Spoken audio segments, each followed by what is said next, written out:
Hey, Monica, did you know it's now even easier to listen to Round the Hay Bale podcast? What? Really? How easy? That's right. All you have to do is say, Alexa, play Round the Hay Bale podcast. Playing Round the Hay Bale podcast on Apple Music. Oh, we're really fancy now. Tune in to Round the Hay Bale every Monday at 9 a.m. Central.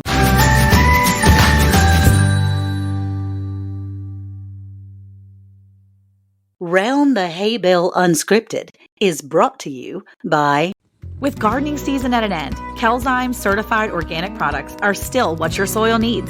From overwintering fruit trees to preparing your soil for spring, Cayce calcium-based fertilizer gives the essential minerals they need to thrive. Applying Cayce to agricultural soils and water has been proven to increase plant and crop yields while making vegetables and grains healthier and more nutritious. In addition, Cayce can help restore the nutrient balance in animals when they are fed plants grown using Cayce in both soil and water. To check out all of Cayce's organic products, visit cayce.com and use the promo code HAYBALE for 10% off your purchase.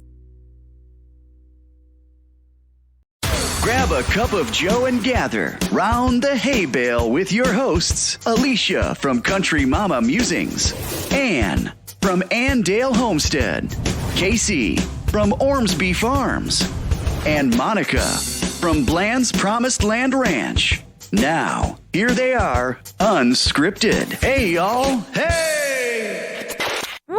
Hello, everybody. Hey, y'all. Hey, welcome back to Season 4, Unscripted of Round the Hay Bale.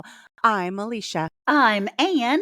Hey, y'all, what's up? It's Cayce. And I'm Monica. Welcome back, guys. Okay, so on today's episode, I'm really excited because we are talking about bugging out, but not like bugging out like a lot of people think. We're talking about bugs, like actual bugs. And don't worry, not all bugs are bad. So today we are talking to some friends of mine, the Nakid gardeners, SIDNEY and Tori, and we're talking about bugs. So thank you guys so much for coming in here today and talking with us. Thank you for having us. Okay. So we're talking about building worm farms, even talking about black soldier fly larvae. And I don't know that you guys really have experience in that, but I still want to talk about it today. We're going to talk about all kinds of wonderful information. So let's get started with the worm farm. Okay. Earlier this year, my kids and I were picking up some cardboard, and one of my little boys was like, "Mom, look at these worms." And the cardboard had been sitting there over the winter, and it started building this like wonderful little piece of composted ground from where all the stuff had kind of put itself in the ground, and all of these worms were in there. And immediately I thought of you guys because I know that you guys had done worms before. So can you tell us, are you still doing worms? And how does somebody get started in that? And why would they want to get started with growing worms and having a worm farm on their homestead? Yes, we do lots of worms. Not as much as we used to in our urban backyard garden, but we should be doing more. Yeah, we should be doing more. It's just with me working 9 to 5. However, it's very easy to start up. There's over several different types of species of worms, and it took us to the third try to find the right worms that is suitable for us. In this growing zone. Yeah. We started off with red wigglers, and they kept on escaping. So I got frustrated with that twice. I bought 2. The first time I bought the red wigglers and I put them in the bin, they were crawling out, and then we'll go to bed and they were just dried up dead on the floor. So I tried it again, put a bin and cover over them, and they were still just easily just oozing out. So I looked up European night crawlers, and they actually, the way the system that we have, they actually stay a lot under the soil, about 4 to 6 inches under the soil. Now, they don't get as big as the red wigglers. They're more productive. But they get the job done.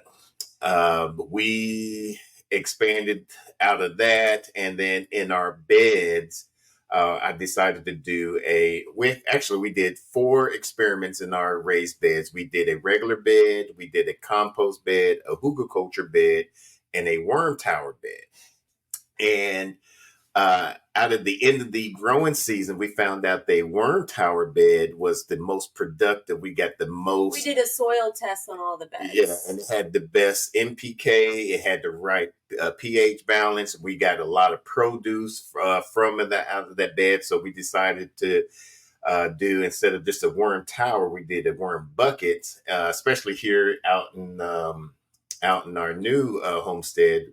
And we're doing it in ground now. Yeah. Yeah. And so now it's just more natural more natural worms that's easy composting in there. We take some of our food waste that went bad, that's out in the garden, we just dump it in there, covered up with some brown material. And it's just, that bed is just amazing. Sydney and Tori, I'd like to know, for our listeners who don't know, what exactly is a worm tower? I am intrigued. So you just take a PVC pipe that you can get from the big box store, and we drilled about 5/8 holes all through it and buried that deep into we had a raised bed. It was probably like 3 feet. It was about 26, 28 inches tall. And we just dug that in there and just filled it up. And we just put any waste material in there. And then about once a week, I'll just put a water hose and I'll just flush it all through there. So all that worm poop and stuff that's in that little tower there will just spread out through throughout the whole garden. Yeah, because they're like crawling through it, and and then they're just going through the bed and pooping. And we would just attract them back to the tower with the kitchen scraps that we were dropping in there. Mm-hmm. Oh, that is really interesting. Do you guys have a video on your channel of that showing how to make one of those? Yes, we actually have a few videos about worm. We actually have a playlist about vermicomposting. So if anybody's interested, they can go and check that out. Yeah, a bunch of different methods on that. Mm-hmm. That's Now, awesome. did you guys ever have the opportunity to make any worm tea? Yes. Yes. We should how to make that. Yeah, during the summertime, we'll do either once every 2 weeks, we'll either do a worm tea or a compost tea. And now that we're on the homestead, now we also even do rabbit poop tea. Okay. I am so super interested in learning more about worm farming. We do have quite a number of worms in our garden, our land of plenty.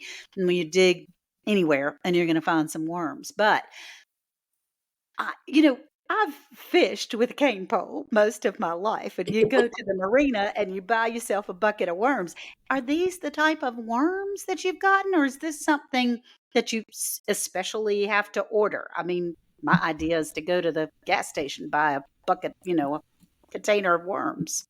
You could use just about any worms. However, composting worms are the best worms to use for our setup, for the simple fact they eat about their body weight in 1 week. They will lay some eggs every 90 days, and those eggs will hatch out.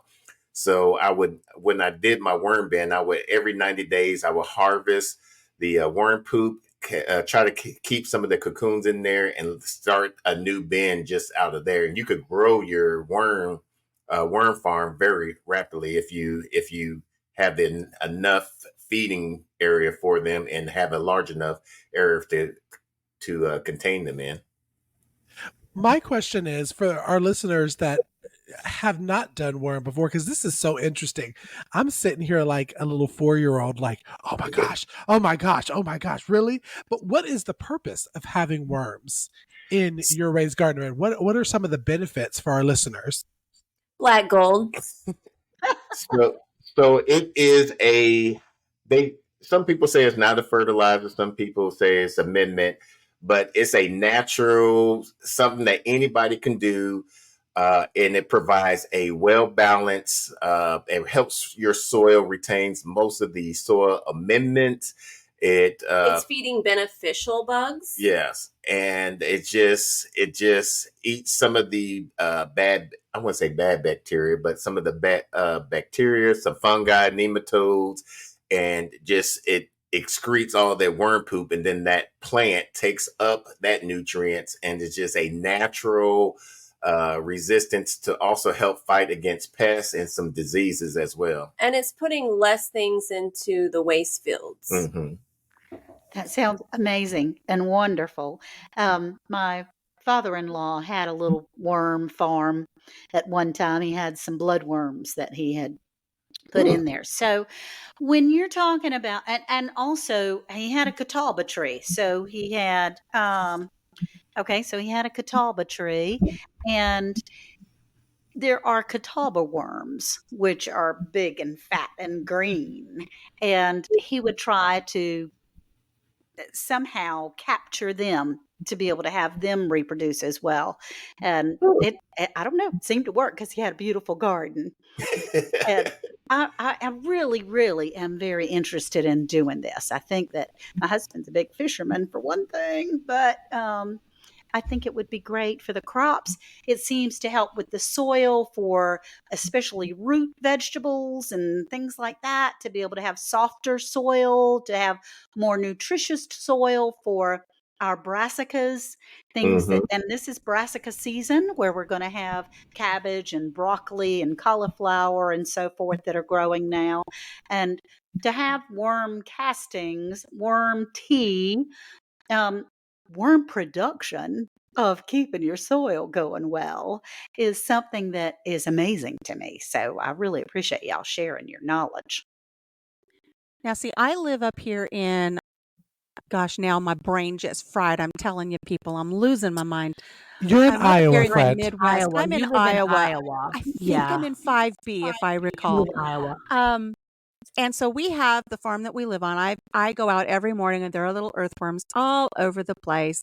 And I used to pick them up and just throw them over the fence, and maybe a chicken would get it, maybe they wouldn't. But lately, I've been throwing them into my raised garden beds, and so I like doing that. But I like the idea of what you said about the worm tower, and I might see about incorporating that next growing season. But what I want to know is what are my chances of keeping a healthy turnover of these types of worms in the zone where I am, where it gets really cold, especially in a raised garden bed? I mean, we're talking wind chill -50. We used to live in Montana. Yeah. Okay, so you get it, yeah. Yeah. So that was one of the other main reasons why I did the European night crawlers, because they can do both hot and cold. I'm not sure if they can do that cold in Iowa. And another thing that you don't want to do is you don't want to purchase worms from the big box store or from the website and put them in a random refrigerator. Yeah, and put them into your ground, because then you're messing up with the habitat and kind of disturbing it, because then what if they're not accustomed to that or something of nature? You want what the worm tower does, it basically brings natural worms that's already in the ground to basically bring them to your food garden. Oh, And so you that have wouldn't work in my raised beds then, because they're in Yes. containers.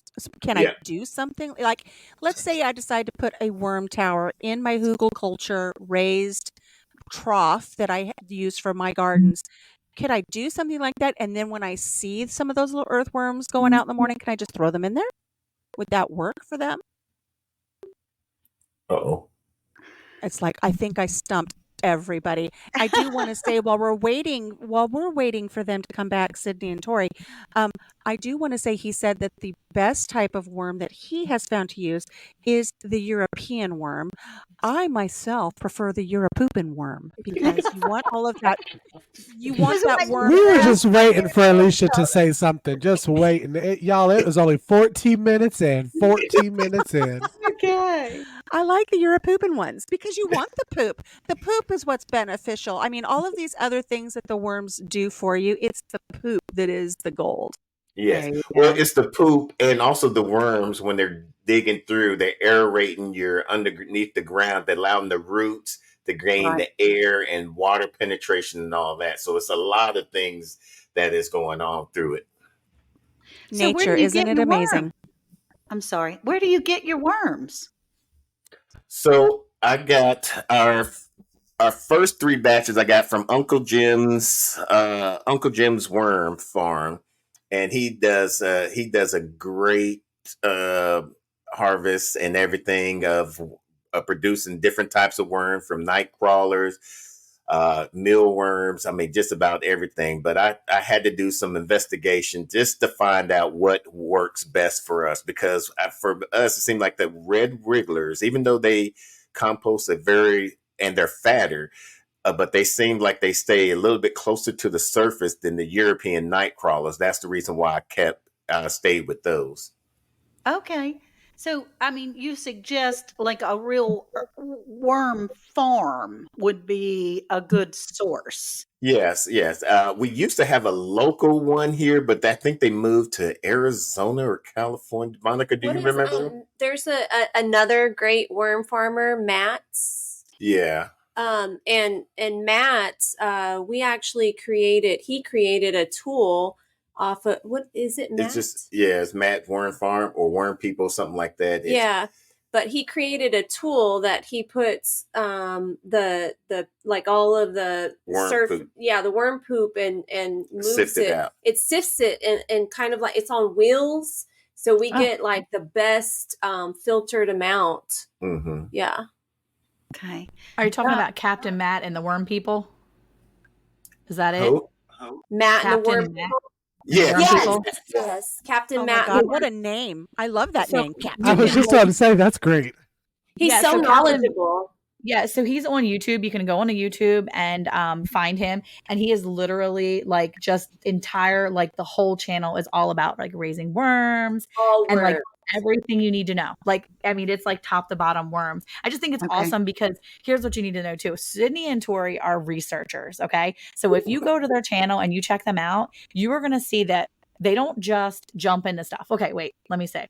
Sometimes they jump into things like maybe getting duck eggs when they weren't supposed to and starting a whole duck clan, a posse of ducks when they weren't ready for them yet. But they are researchers at heart and they research the crap out of everything. But because they are very particular to what they want to be very mindful over what they're doing to make sure that it's going to be sustainable for their future as first generation farmers, because they're new to farming and doing all this. And they want this to be sustainable for their lifetime as well as their kids and beyond. And I feel like that's where they're at. And I feel like I know them well enough to be able to say that kind of about them. So when you hear them say they tried, they really did put so much effort and thought into what they did. So it's cool to hear from someone who's done it. I mean, you can go to Captain Matt and the Worm People and be like, wow, this dude's awesome. He's done all worms. But like Sydney and Tori are living it and they've done it. And they're people that you can chat with and say, okay, so for our zone, we live in North Texas. This is what works for us. So, we can help people that are looking for things that would, we can know what helps for us. So I just want to say that's awesome. And I think that's great. I'm not to say you don't have knowledge to help everybody else too, but I just think it's awesome that you have tried things. And you're saying from our experience, these worms in particular are the best because of X, Y, and Z. Because here's me, I'd be like, kids, let's go get some worms. I mean, like we would just be going to the store. Okay. I'd be rolling in the Walmart and getting stuff. Actually, no, nay, I wouldn't do that. I would have said, hey, Eric, I want to start a worm bucket. And he looked at me and said, okay, what are you talking about? And I was like, I'm going to go get a bucket. It's a black bucket with a yellow lid. I'm going to drill holes into it. And I'm probably going to watch Sydney's video like 150 times. And I'm going to do a worm farm like the Naked Gardeners. And because I actually had that conversation, it was like, okay, Monica. And that was last year. So I haven't done it yet. I want to know where they got these duck eggs from. Are these Bland Promised Land Ranch duck eggs where you may have gotten them from? Just saying. Second, one of those eggs has a leg growing out of its head. I have a duck from her. We call her Tomahawk. And she has a leg growing out of her head. She's and special. It looks like bless her. Just bless her. It's a ponytail. It swings around, and she literally is the Drake's favorite. Because she's so easy to catch. Because they love to pull her leg. You guys are pulling my leg. I know this is a joke. That is not a joke. No. It is so real. You can go to their Instagram and see her and feel. I am just happy that she survived because typically that is an abnormal growth and that doesn't happen. Like they don't usually live very long. So I'm like really happy for her that And I love she's her done well. because she's so sassy and she swings that ponytail around. And I am going to let her live here and rock it until her heart stops. Oh my gosh. Yeah, it's not normal to have a leg growing out of your head. No. No matter what species that might be, I'm sure. But that came from Monica. Yeah, it did. It did come from the promised Just land. to throw, Okay? just throw that out there real fast. But they have a leg up on the competition. She has a leg up. Sure. But on the reals though, worm farming is something like they've done so many things, but I think it's cool because the worm farming is something that I really would like to do. Now, one of the things you said about the worm tower that really sparked my interest because I'd seen people do these, it's a water valve box. I saw somebody on Instagram do it about 6 months ago. They take those little water valve boxes. They're like black and they have no bottom to them, right? So they're made to go over top of your water valves, like the water spigot in the ground. And it has a green cover. You stick it in the ground and then you can pull the green top off and you can reach in and grab your little water valve to turn it on and off. Well, this guy and this gal, they use it in their raised beds and they stick them around in different spots in their raised beds. And they take their compost, their decompostable or their compost bags from inside. They have a countertop compost bin. They take all their scraps from inside and then one of those green bags, the kind that decompose really fast, they put them inside of there. And after about 3 days, they'll pick them up out of there, or maybe it's once a week or whatever it is. They pull them out. They let them kind of shake down a little bit. Now the flies have laid eggs, but below that is where all the worms, I guess, had started. So they have worms and they have soldier fly larvae. So they have all these things going on in one container. But they had said what you just said, that their most productive areas are the one area, it was like the one area where they have these bins in the ground. So here goes me, right? I don't have enough gumption to go buy the black and the yellow lid container. So I go buy 3 of these valves. And Eric's like, why do you have valve cover? Because I'm going to have worms and black soldier fly. And Eric's like, okay, whatever. They're still sitting somewhere out in my garage. Okay. Don't even ask about it. That's like, honey, I got worms and maggots. So just let me do my thing. And maggots. Okay. But Monica, was that one of those accidental Amazon purchases? No, I fully intended on buying these things. Oh, okay. I tried to save you there, girl. I tried to. No, I wanted to say they weren't expensive. It's okay. Monica had pointed out that Sydney and Tori, they research. And I think that's something really important for our listeners to latch on to. Here you have someone who's passionate about learning about what's going to work for their homestead, and they are more than willing to say, you know what, this time it didn't work. They admit to the failure, and then they say, I'm going to try again, and I'm going to try this. And then that didn't work. And they said, I'm going to try again, and I'm going to try this. And finally, they found something that works. And I think it's important for our listeners to, like I said, latch on to that, because so often when they get into this life of chasing after the dream of homesteading, they will have one thing go wrong the first time. They're like, that's it. I'm a total failure. I've done it wrong. And then they give up, and they need to realize that it is a learning process. There is a learning curve to everything you do on your homestead. And you just have to keep getting back up on that horse, no matter how many times you get knocked down, until you find what works for you. And this is a perfect example. So I'm glad you were able to bring that to light, Monica, by sharing that you knew that about Sydney and Tori. That's great. Monica? Okay, so I have a question for you guys then. Sydney and Tori, how do you, if you're me, not if you're me, because if you're me, you probably won't start it. But if you were a person that was like me, that had a desire down deep in her soul to actually start from a composting, okay, a worm bin. I want to just keep it basic. I really want worms in my garden. I know I have some, but I really want to make it more. I want to do something else. What for a beginner? How, as a beginner, would you suggest I start? Because that's something I really do want to try to do. I have kids, and I know my kids would love the idea of it and be able to help out with this. So how do I start? What do I need to do to start? Now that you've started different ways, what's the simplest, best way for me to start as a mom with kids and a lot on my plate? So it's a little bit of controversy on the first part on the bedding. Some people say don't use peat moss because it's not sustainable, this and that. But I'm like, it's The way my bank account works. yeah. So peat moss, I can go to the big box store. Cocoa core is another thing that people use as beddings.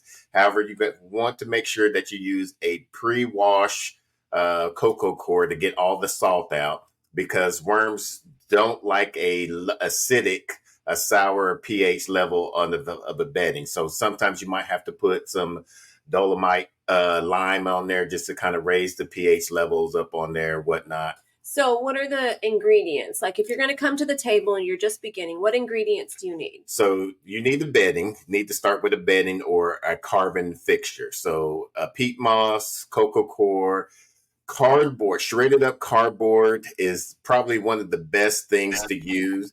Some people, here goes another controversial thing about the cardboard, because of the glue in there. Well, most glue for cardboard is a soy mix. So it's is a soy mixture or something like that, soy glue, whatever. It's edible. It doesn't harm the worms that I've noticed. So those are the main things. Then you want to put the worms right on top of that bedding. And then you want to put your food waste, whatever it may be. Some people say that worms don't like onions and this and that, citrus. Just put it in there. It's going to decay and it's going to. We have found that it still works. Yeah. We picked up an onion and the worms were all wrapped around the onions. I'm like, I thought worms didn't like onions. Because somebody said they did. Yeah, so for now on, every time when people say something about gardening stuff, I'm gonna put it to the test. I'm gonna say why? Why do they don't like it? There you go. That's the spirit we come to the table with is, okay, if it doesn't work, why doesn't it work? Yeah, and then once you put your food waste on top of that, put another carbon layer on top of there. And when I mean carbon, you can put leaves, some more compost. Compost is a good thing to add also to your worm bin, because it's going to help inoculate the soil mixture to help get the microorganisms into that soil. But you always want to cover that smell. That's what I was getting to. Yeah. So that's where the compost gets onto there. It's going to inoculate the soil mixture and stuff, and that allows the worms to going to be eating off some of the decaying stuff that's in that compost. And then put some leaves or some dirt. Something just to cover up the smell, and just coffee grounds. Yeah, just let it down. Yeah, just grit. Sorry, you need some grit, some coffee grounds, sand, or some pulverized eggshells. Those are good grit, because worms don't have a stomach like we do, or like chickens. They have to have something their gizzard to grind up their food and stuff. And this is controversial for the men in the family. Go ahead and piss on that pile. Yeah. Can I use coffee grounds from anywhere?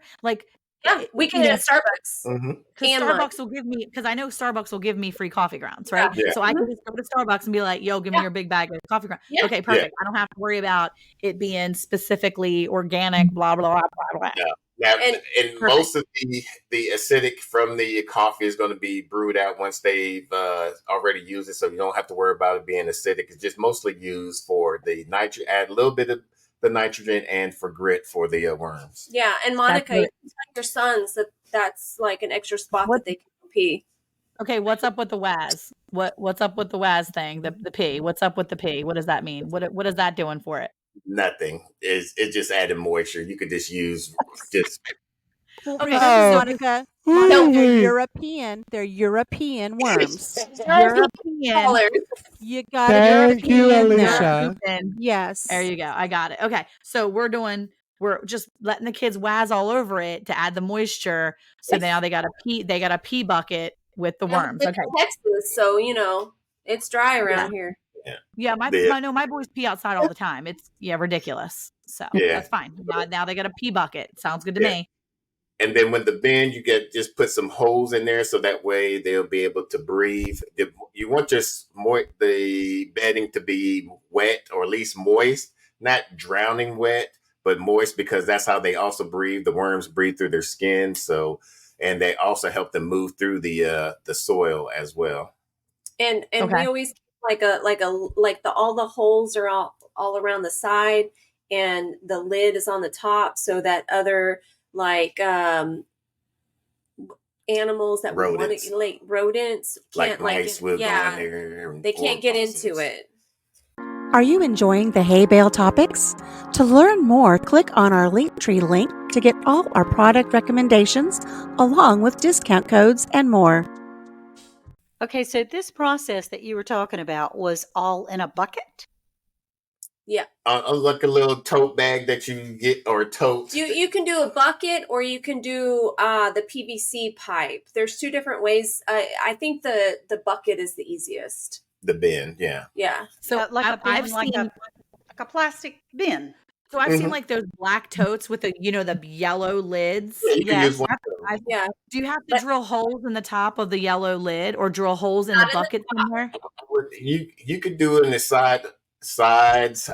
What I've done is, with this new box that I have right now, I just have it open. I don't even have a lid. I just keep a like a black film plastic on top of it with a cardboard over it, and that keeps the moisture in there, so I don't have to worry about wetting it up all that, because that plastic is condensating and allows the moisture stays right in between there.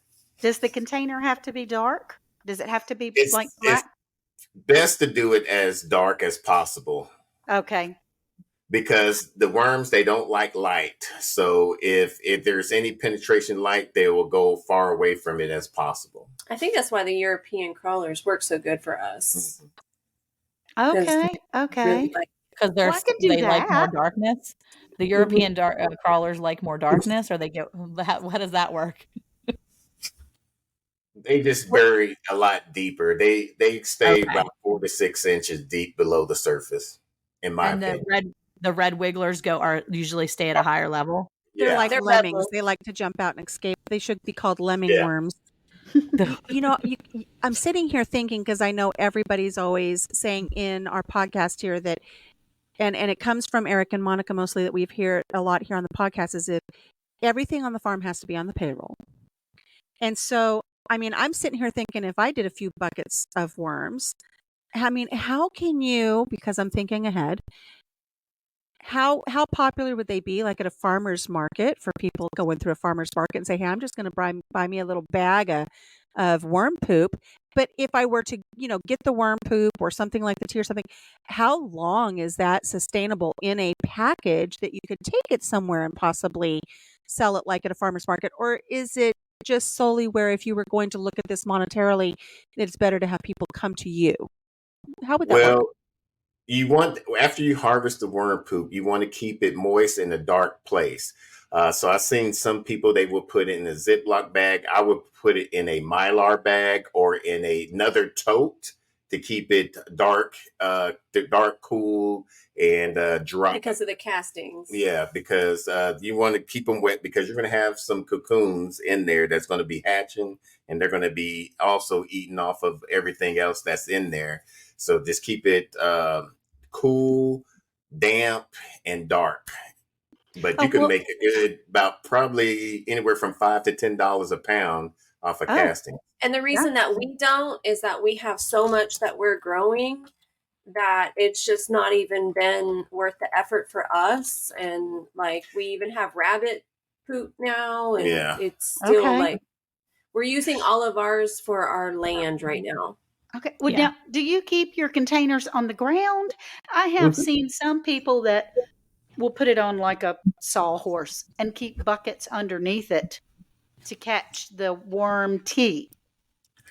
You can do that. Well, and there goes that. Sound very positive. You could do that, maybe. You have So- to, man. We don't suggest it, but if you want to, Anne. There's a controversy about that because most of that liquid is called leche, and you will have to dilute it. And I think it's like 1 to 10 part, one part of that leche to 10 parts of water. And then you got to make sure you use a non-chloramine water. in there Oh. because all of that is some good bacteria and good fungus material that's in there. If you put just tap water in there, you're going to kill some of that beneficial stuff that's in there. The way I have my bins, I don't have any leachate in there because if I notice that the bedding is getting a little dry, we keep our table scraps, we put them in the freezer, and then we have like a tabletop compost bin, those little thing. We put that in the freezer, and then when it's time to feed the worms, I just take some of that, and that moisture, when that waste is defrosting, it just helps moisten the soil there. So it's another thing I have to remember to feed. Okay. It's as no waste as possible. Now, you said you have to take that leche and mix it with 10 parts water. I do want to tell our listeners, if you're going to delve into this and you're going to take that worm tea and dilute it and you put it in your gallon milk jugs, make sure you mark on it what it is. Don't put it in the fridge, because when your mother-in-law comes over and she thinks she's going to be dipping into that sweet tea, you got to know that it's worm tea. That's going to be some wasted sugar. Yeah. So make sure you mark your containers where your worm tea is. Yes. Oh my goodness! Don't ask me how I know this. And that worm tea is my goodness, is a great beneficial foliage spray and a soil drencher. It will help deter a lot of pests and disease if you do a foliage spray.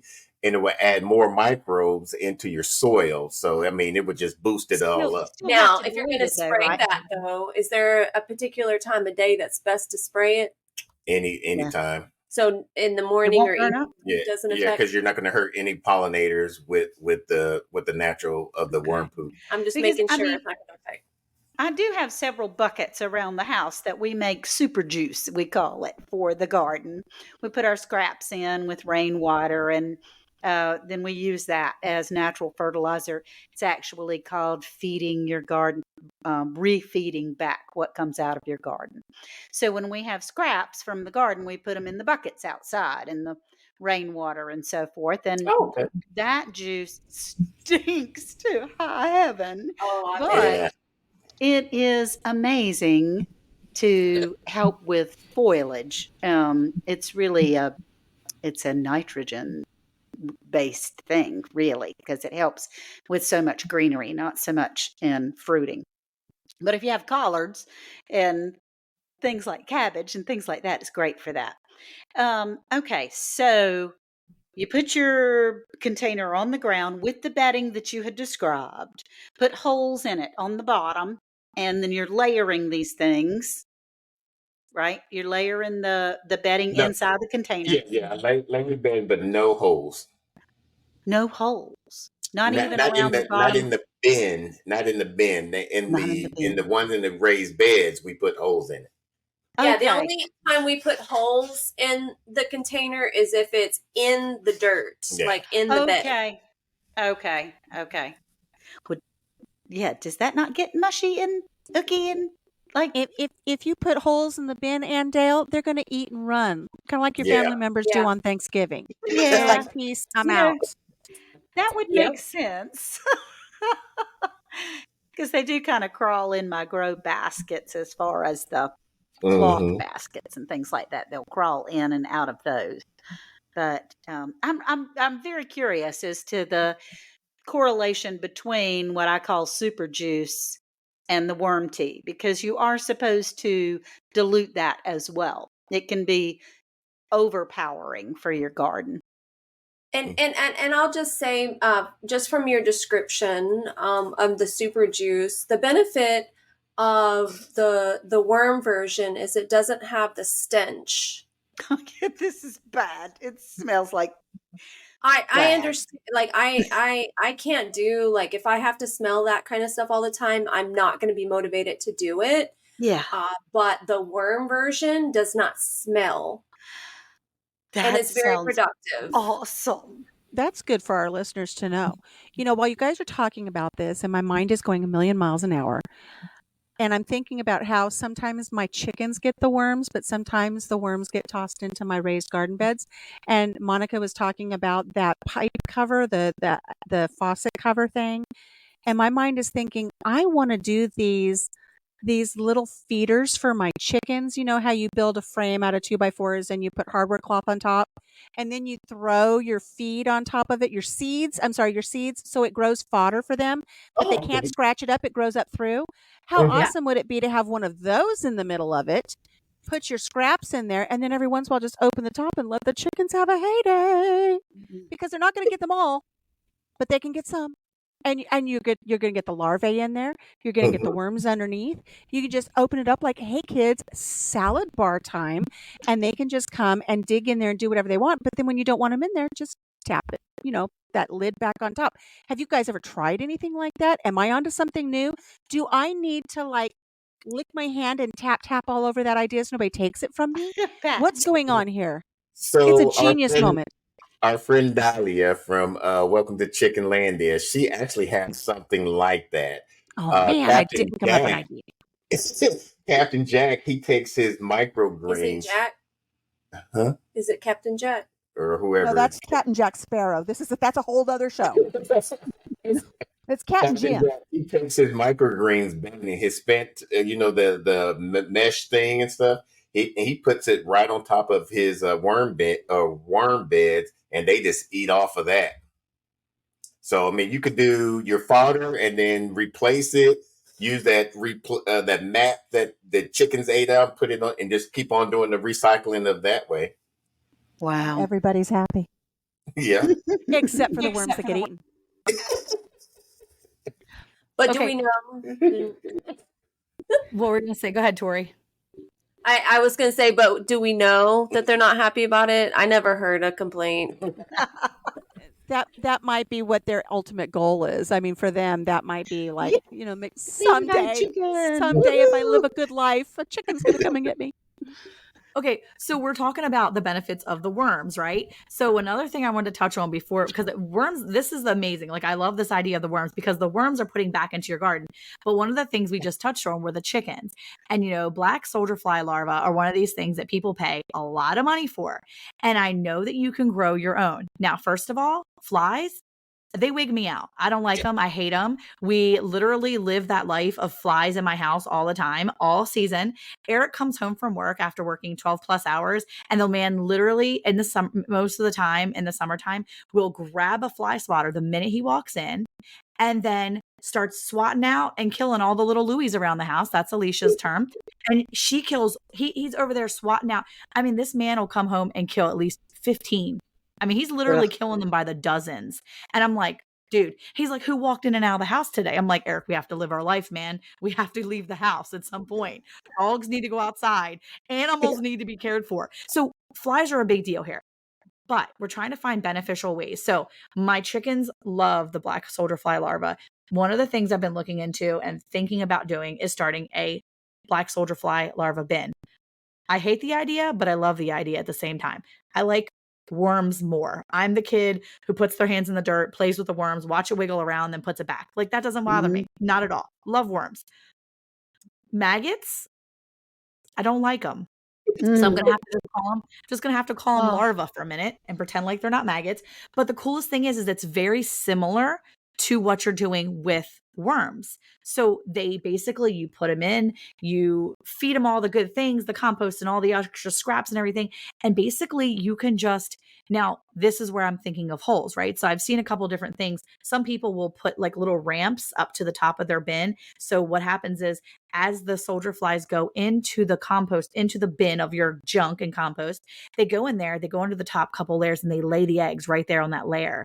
And then the pupa, the little larvae, I will not call them the other word, the M word. The little larvae crawl around Maggots. and then and then they get fat enough. And by the time they get fat enough, whichever amount of time that takes, I know it's somewhere here, they get really fat and then they start crawling out because they want to go into the dirt to become flies. So they leave their feeding area and they crawl, which is why they're absolutely disgusting and filthy to me because I hate seeing them. So anyway, then they crawl up the little ramp, Or I was watching a video just the other day. This guy puts them in those black bins with the yellow lids that I'd seen for worm farms. And he cuts these little, like, 1/2-inch little windows around the whole thing. They just crawl up the side of the bin and they drop out.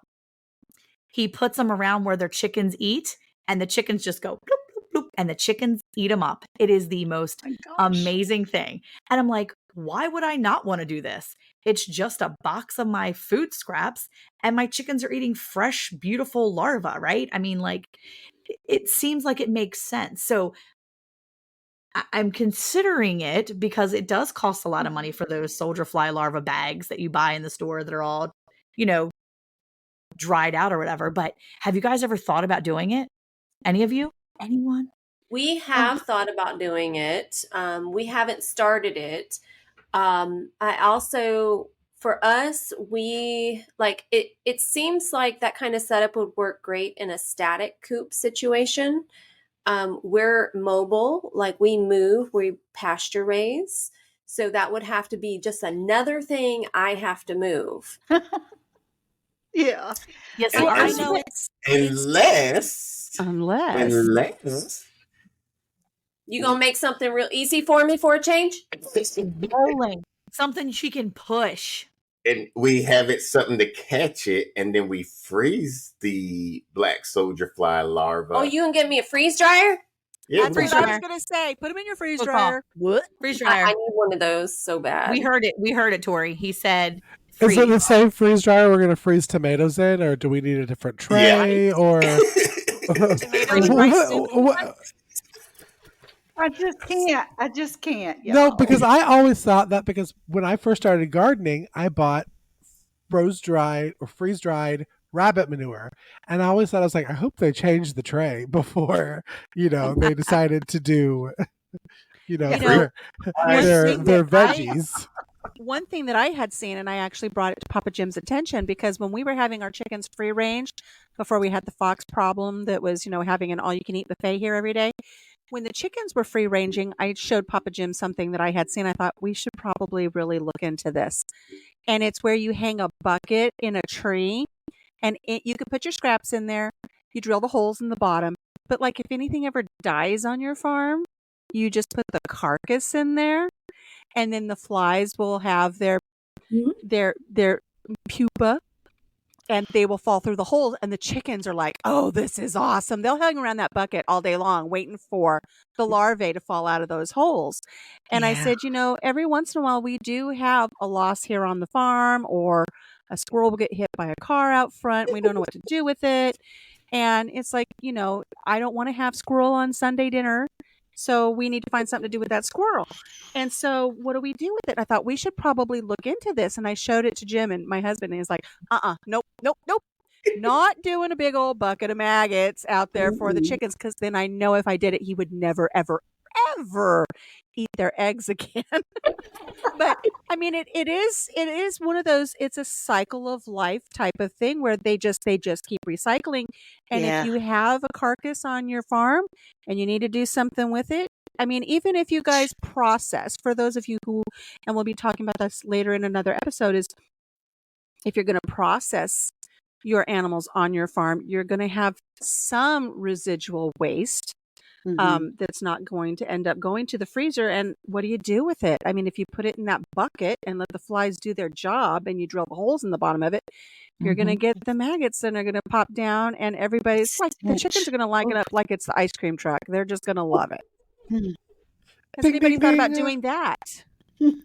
Anne, is your mind swirling with ideas now? Just thinking, oh my gosh. I mean, like a gazillion flies that are surrounded, because we have flies here real bad. Yeah. And so you have all these flies. The one thing that I seriously want to not have in my life are the flies. And yes, the chickens would love them. Just how But see, if you expensive. put the bucket on the very far corner of your property, preferably on whatever side the neighbor is that you like the least, you put it over there, and it's going to draw the flies out there, and they're just going to hang out and munch, and then have those little wormy thingy babies, and everybody's going to be out there for the chickens. They're not going to be at your house. They're going to be attracted. Think about when you get a fly trap, those stinky, stinky fly traps. That's where the flies go. They want to hang out there. That's for them. That's like Club 54. They're having a blast. Yeah. So put it out at the farther part. That's what I was thinking. Way out in the very end of the orchard. Put one of those buckets out there. But, good grief. Between the possums and the raccoons, I don't know what they would do to it. Even on their mobile coops, I have seen some other influencers that are doing that have the bucket of carcasses. They have a lid on the top, and it has the little metal ring that's hung on their mobile chicken coop. And so when they move, the bucket moves with them. That's like the Colonel Sanders special. It's like a bucket. It's the family bucket. Yeah. You just said that they're going to the stinky things. Maybe that's the problem. Maybe my boys need to shower more. Maybe that's why we have all of the flies at my house all the time. I know that smell. I know that smell all too well with my children. That's possible. I will say that I think I like the worms instead of the flies much better. But I feel like it's need to be talked about because you've got possibilities are endless using different types of bugs or different types of insects, different types of animals and creatures to benefit your farm. You've got the worms that are going to give so many benefits to your food, to your garden area. You've got the soldier fly larva, which you can use to not only take your scraps and decompose help with the compost, but you've got them also providing food for your chickens in the meantime or your ducks. So I think it's kind of cool to see the dual purpose of just, things you don't realize are dual purpose. And you bring up an important point, Monica, as you said, this is something you could do for your farm, but I'd like our listeners to realize with the worms, especially, this is something that you can do if you live in a suburban household. You could have a little worm farm on the side of your house. Right. Maybe not so much in an apartment or on the balcony of your condo. We could. You could. I don't know. If you've got those suicidal lemming worms, that'd be a long haul for them off some of those balconies. But, we keep saying this is a great thing for you to have on your homestead or your farm, whatever. I really want everybody to realize you can live in suburbia and still have this on the side or in your backyard because you don't need a lot of room to do a worm farm. Right. Well, we live in a neighborhood. We have 1 acre that it's like 4 lots wide, but I have neighbors on both sides and across the street. But this information is invaluable. What if tomorrow I need to be able to figure out a way to feed my chickens? I can use these worms. I can use the fly. I'll get over myself to be able to have the fly larva and all that nastiness and to be the maggots. But there's in God's world, everything has a purpose. That's right. And so we can look at it that way, even though we don't like the way that maggots crawl around and it gives us the heebie-jeebies. They do serve a purpose, says the vegetarian. Feed them to your chickens. Well, I think it's important to note too that Tori and Sydney lived in a smaller space for a while too. And so I think that they, approach that too and some of the things that they've said over the years too. So sorry, Tori, you had something you wanted to say.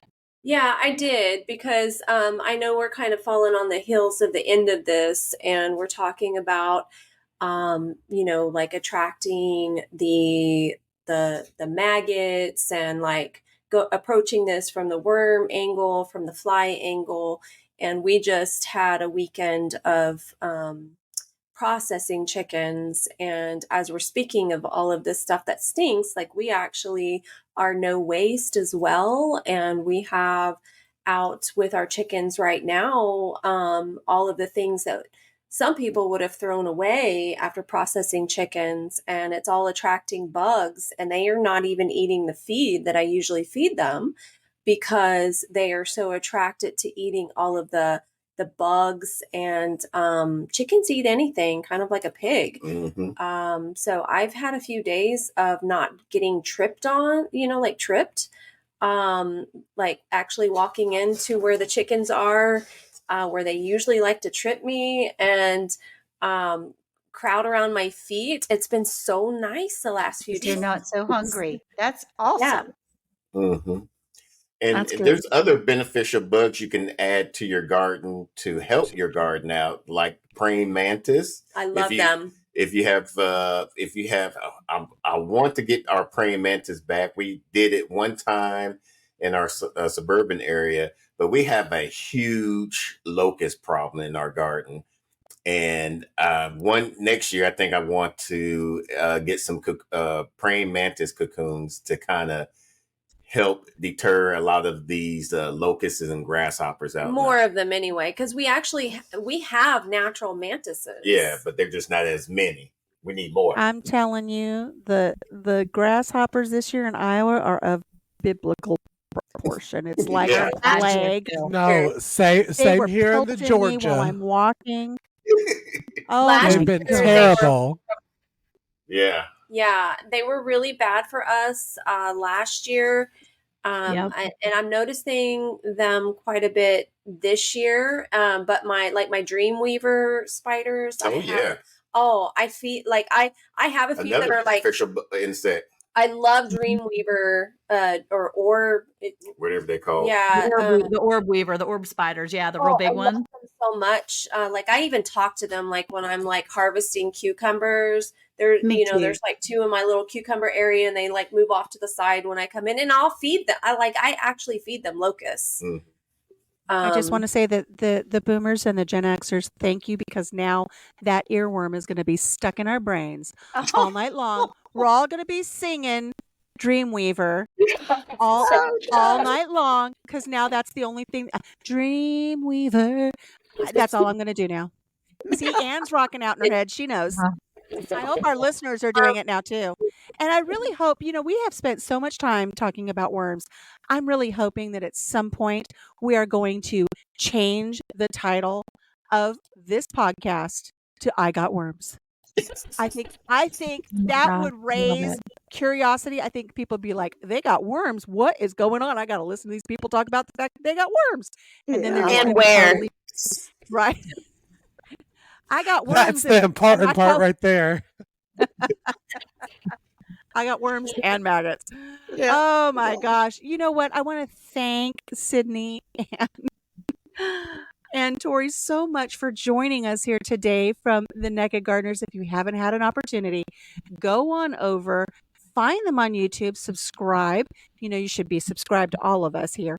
But I want to tell you guys, it's spelled Nakid. Yes. Make sure that you get the spelling correct. The Nakid Gardeners, Nakid. Go over, give them some love when you subscribe. Find a video, watch it, leave them a comment, let them know that you found them because of the Round the Hay Bale podcast, and tell them you said hello from all of us. We'd love to have you. And like I said, you should be subscribing to all of our channels. But I want to thank them so much for joining us here for this podcast. I'm hoping that they'll come back and join us again, because I think they're just a wealth of knowledge, and we seem to all just be having a great time. This hour went by so fast, and we barely got off the subject of worms. I mean, who would think you could talk for a whole hour about worms? I know I didn't think it was possible, but I have really enjoyed this episode. So guys, remember, our podcasts always drop on Monday, 9 a.m. Central. Make sure you get every topic every week. And then we get together on Tuesday morning following at 9 a.m. And we have our little Hey Y'all Hey radio show where we talk about the podcast from before. And we also highlight members' comments and posts from our Facebook group, The Beginner's Homesteading Guide. If you have not joined that, we are over 67,000 strong. Make sure you go there and join that group as well. And we've got all kinds of stuff that we are sharing with you in the homesteading world. As we close out, we want to make sure we thank our music producer, Kyle Kelly, and we want to thank our main sponsor, Calzyme. I'd like to encourage all of you to have a great week. Take care of yourself. Take care of each other. Have a blessed week, and we will see you next time here on Round the Hay Bale Unscripted.